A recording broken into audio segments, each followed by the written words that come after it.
Hello, and welcome to a video on Saturn Square Neptune.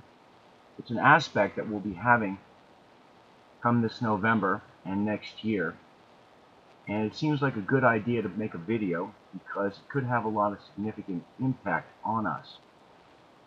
So, here I've got a chart on the screen for today's date, which is the 10th of October 2015.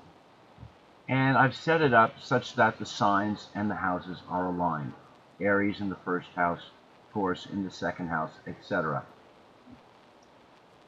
I'd like to call your attention here to Saturn here in the 9th house at 1 degrees of Sagittarius, and Neptune in the 12th house at 7 degrees of Pisces.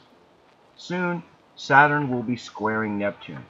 On November the 26th of this year, on June the 16th of next year, and September the 10th of next year. So, let's go over the interpretation of this aspect and see what potential effect it could have on society, since these are such transpersonal planets. So first of all, what we've got here is a square between Sagittarius and Pisces. So in the 12-step process that begins with the first house and goes around and ends with the 12th house, the square between Sagittarius and Pisces is the last square that you can get. And it can be seen as the square that gives you the lesson necessary to be successful in the last quadrant of the chart.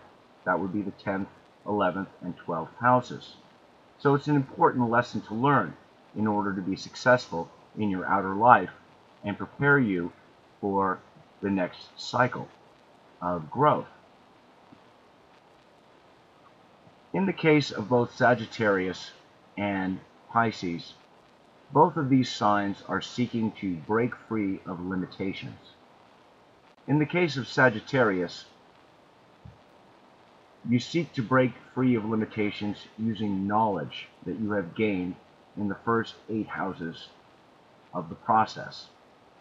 Whereas with Pisces, you seek to break free of limitations through direct divine revelation, thereby dissolving all of your old beliefs from all the previous houses and enabling you to step into the first house and begin the next process. So, they're both interested in breaking free of limitations, but they do so in a very different way. And since you've got both of these processes inside of you, you need to harmonize these processes so that they are in balance with one another. If they're out of balance, you can have a lot of problems. Let's take a look at what happens when they're out of balance.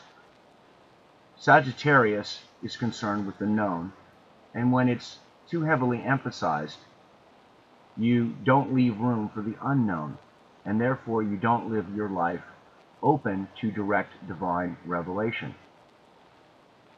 And if you're too heavy on the Pisces side, then as soon as you get any direct divine revelation, you're off and running without really thinking about all of the things that you've learned before and all of that practical knowledge. So, everyone needs to strike a balance in their lives between the known and the unknown. And the way that we do that is by humbling ourselves and realizing that wisdom starts with the understanding of all that you do not know. If you have enough of that humility, then you will be able to be successful in the 10th, 11th, and 12th houses. For example, in your professional career, if you're well balanced, you won't be too arrogant, and you won't step on the needs of others unnecessarily. So you'll be successful. And if you learn this lesson when you get to the 11th house, people will want to be around you because you won't be arrogant and because you'll be grounded in reality again.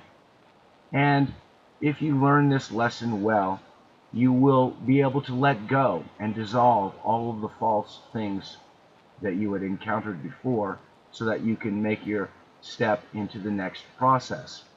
So this is an important square to learn, regardless of the planets involved. Sagittarius to Pisces. So, when we take into consideration the two players involved in this square, Saturn and Neptune, we see here structure, represented by Saturn, and Neptune being in its native sign, giving it a very genuine quality, and even more Pisces kind of quality. So, we can see issues related to the structure of religion and how there is a crisis formed when when the structure of religion is not balanced with the genuine needs of the people. So that's what this aspect basically highlights. Saturn in Sagittarius squaring Neptune in Pisces means a crisis between structured religion and the genuine needs of the people. And if religion is too structured, then the needs of the people are not met.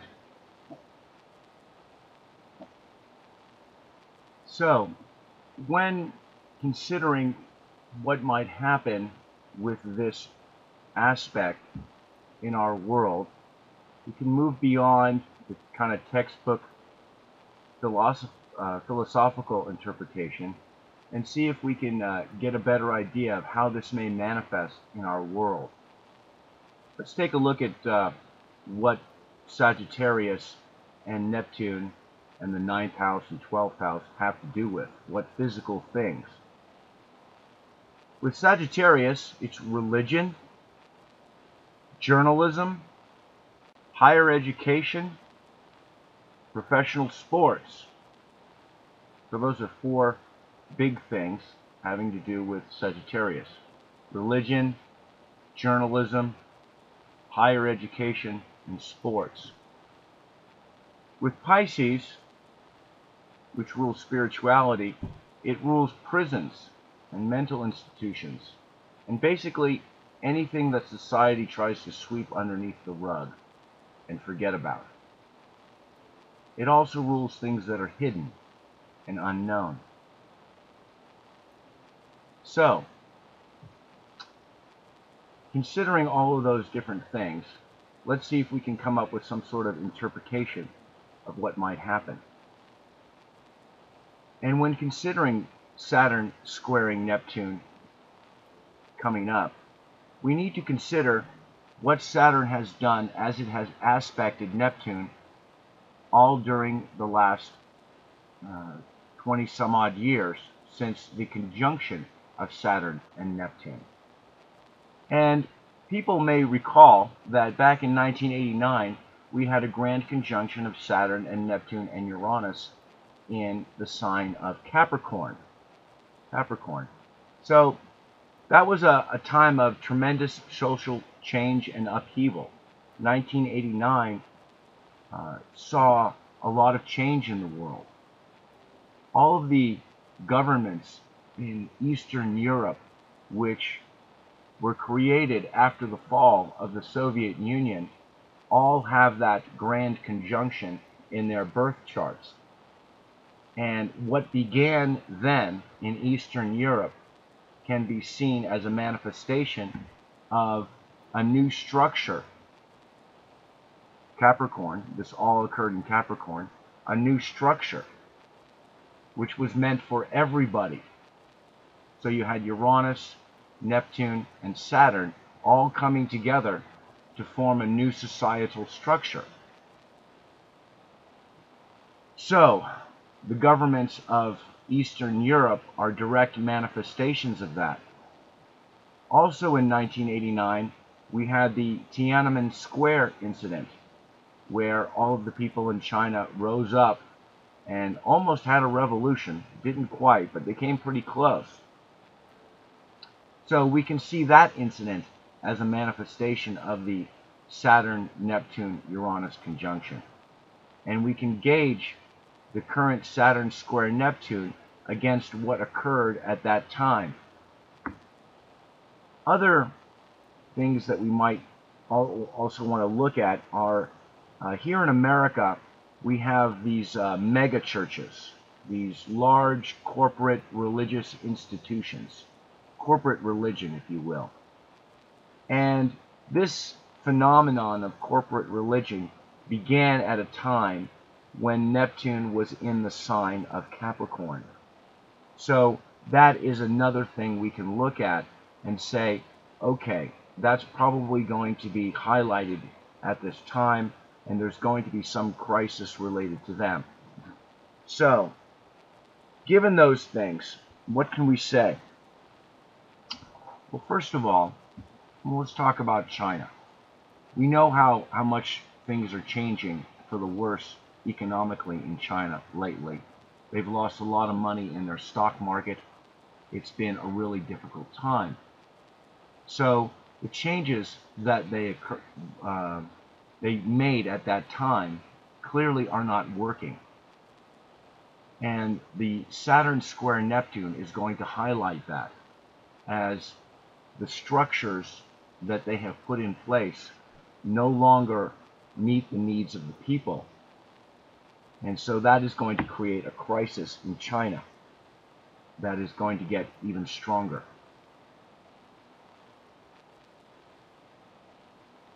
In Eastern Europe, where all of those governments are, like Estonia, Latvia, and Lithuania, they're all going to be reevaluating what they started back in 1989 and seeing if the structures they created are really helping them in the long run. In the case of the corporate religion here in America, I think they're going to have quite a crisis. But I think that the way that they're going to deal with it is probably going to be, I predict, in the negative, in the sense that there's going to be an event that occurs where they say that they were right all along, and they're going to be becoming very unbalanced in the Sagittarius side of this square. And I believe it is those people on the religious right of America who are going to be manifesting some of the more unbalanced and negative aspects of this square. And it's going to be interesting to see how it manifests. And the reason why I say that is because back in 1989, another thing occurred that I'd like to talk about, and that is that the battleship Bismarck was located. Now, that might seem like a totally out of the left field little thing to occur, but that kind of shows you the manifestation that can occur when you get these outer planets in such strong aspect to one another. Things can be brought up from the deep, okay, like the battleship Bismarck. And I believe that there's going to be some great revelation that, when initially presented to the people, is going to make the religious right in America feel like they are really, really right, and that they have been the ones that have been correct all along. So that's where I think this imbalance is going to come from, because this square from Sagittarius to Pisces has an interesting quality to it. All of the squares give you some sort of restriction and lesson that you must get in order to be successful. But with this particular square, it carries with it an interesting quality, a gift. Even though it's a square, you get a gift. And the gift is some revelation, an uncovering of something that you never saw before. True to the Jupiter and the beneficial aspects of gregarious aspects of Sagittarius, you get a gift. And the gift is a revelation that surprises everybody, no matter how balanced or imbalanced you are. It's something that kind of changes the game. That's because the power of these two signs together, with Jupiter and the ruler of Sagittarius and Neptune, you get a tremendous expansion of consciousness, which creates some revelation. So I predict that there will be a revelation that occurs because of this aspect, and that probably the religious right in America initially will say, okay, we were right all along, and they will think of that as being something that really helps them. So that's kind of an interesting. And finally, this aspect will bring about the need for structural changes in all of the different things that have to do with the 9th house and 12th house, or I should say Sagittarius and Neptune. So, structural changes to mental institutions and prisons, structural changes to professional sports, to journalism, and to religion. All of these things are going to be up for review now.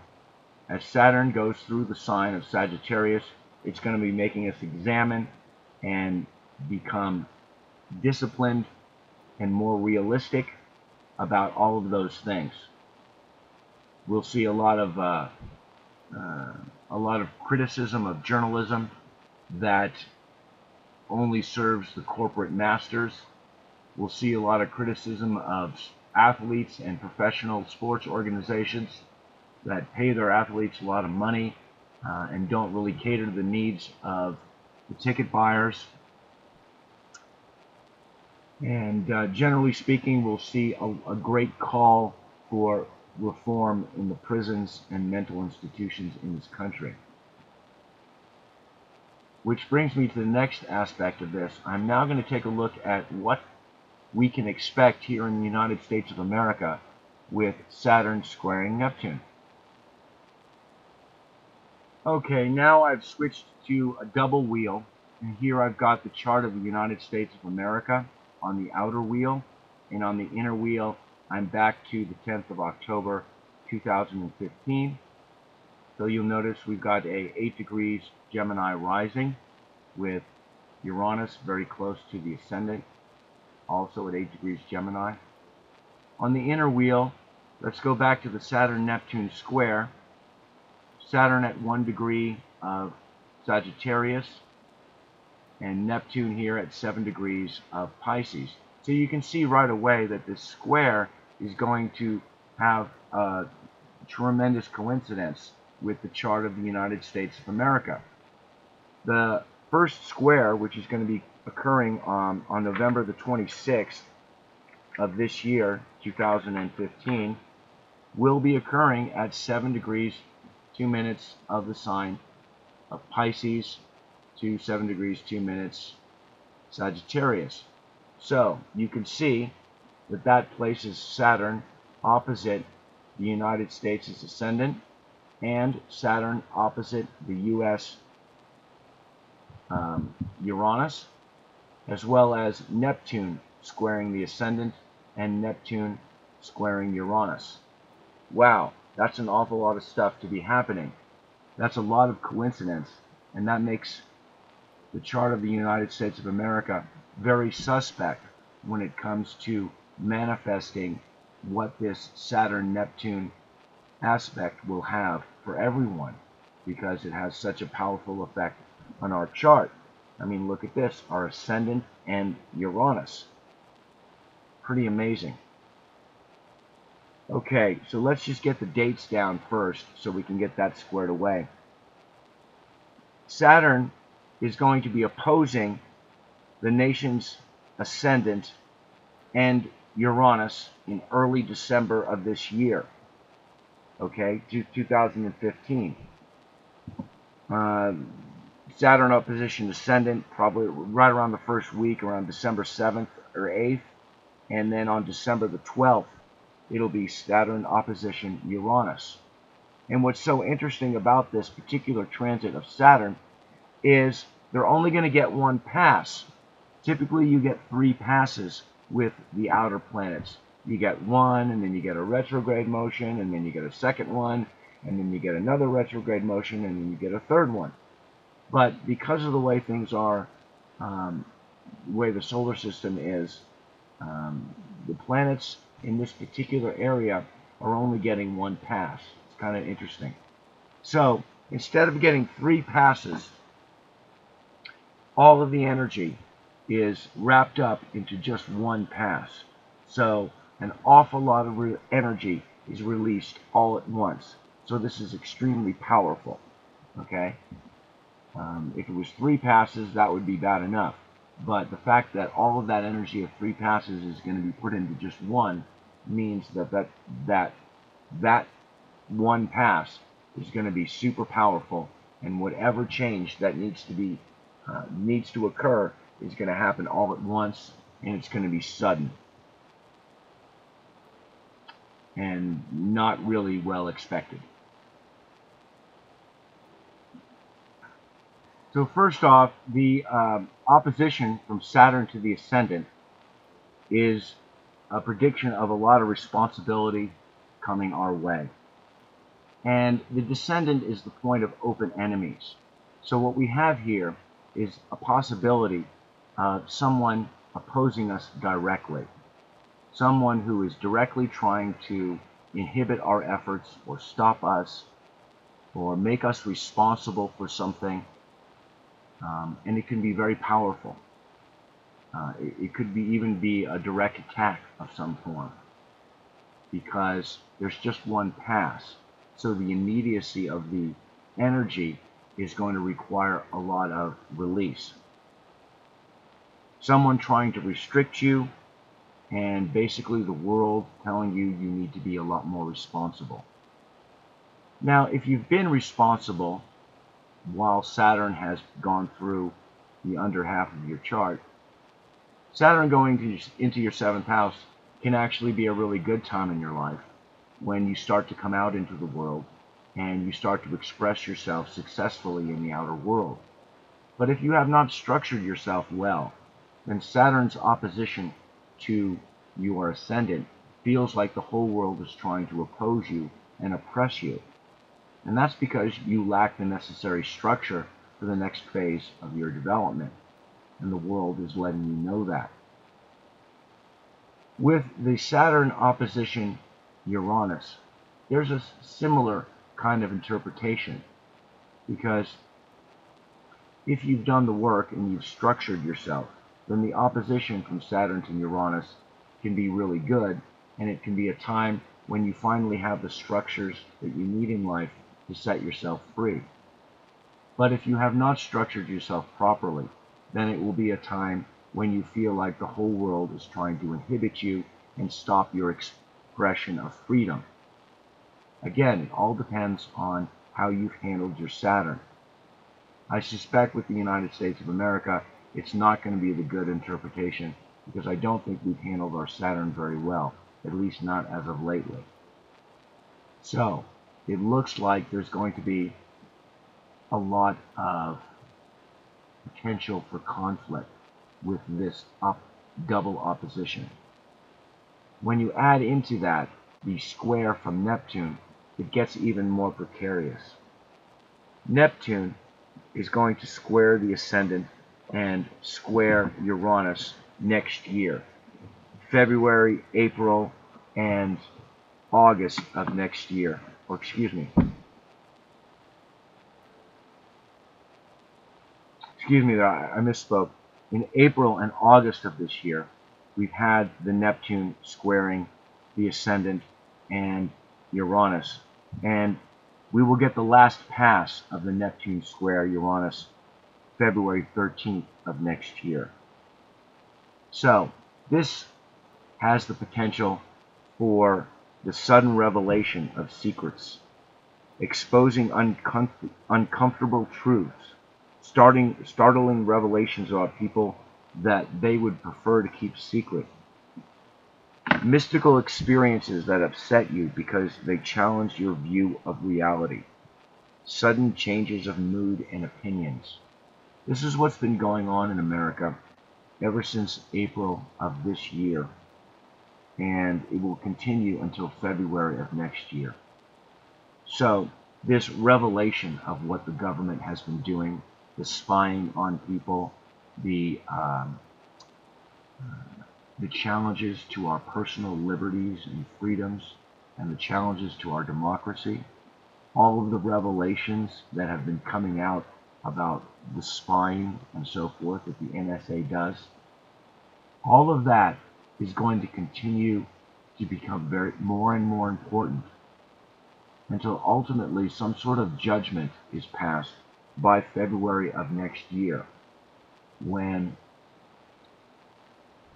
the issue of what we have been doing in secret is now revealed to the whole world, and the challenges and crises we will face, both to our personality, which is our ascendant, and to Uranus, which is our sense of brotherhood and our collective sense of self.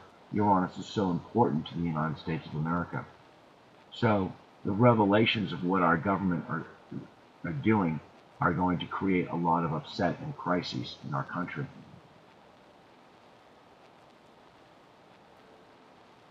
Well, since I'm talking about all these heavy-duty transits happening to the United States of America, I would like to add in a little bit more. And that is, if you'll take a look and you'll see that currently Pluto is at 12, almost 13 degrees of Capricorn here in America's 8th house. And soon it's going to square Saturn, which is at 14 degrees, 48 minutes of Libra. So that will occur on December the 25th of this year. And just like the Saturn opposition Ascendant and Saturn opposition Uranus, we're just going to get one pass. It comes down to basically just one pass, and that will be on December the 25th. Now, Pluto does go back down very close to this point in June of next year, but it doesn't quite reach it. So this may be another situation where all of the energy is packed in one pass. Pluto squaring Saturn is a time when external forces call for your responsibility. There will be challenges to the structure of America like never before. Severe restriction of material resources. We will expend enormous amounts of energy, possibly to resist change. And in the end, we'll probably just waste a lot of energy. So this is another crisis that is coming on the heels of a couple of more crises. The Neptune squaring Ascendant Uranus and the Saturn opposed. This spells quite a bit of danger for the United States of America. And it looks like some great revelation is going to occur, which is going to challenge our authority, and the whole world is going to be looking at us and saying, what have you been doing? I kind of summarized quite a bit there with that last square, but I wanted to add that in to make it clear to people that there are some really horrendous transits coming our way here in America, and to prepare for that. And generally speaking, I don't think that life is going to be the same after these transits are over. They're so intense and they're coming up so soon that basically I don't think America is ever going to be the same after these transits. The revelations that are going to come to light with Neptune coming into the 10th house are going to affect our reputation. Saturn coming into the point of open enemies, we will be directly challenged on our authority in the world. And with Pluto squaring Saturn, we will be held accountable for things that we have done. So, that spells a lot. And all of this is happening within the next couple of months. And will also continue until next year, but still, basically over the next couple of months, this is when most of it's coming down. So I will probably be putting out another video about this and going into this in a little bit more detail.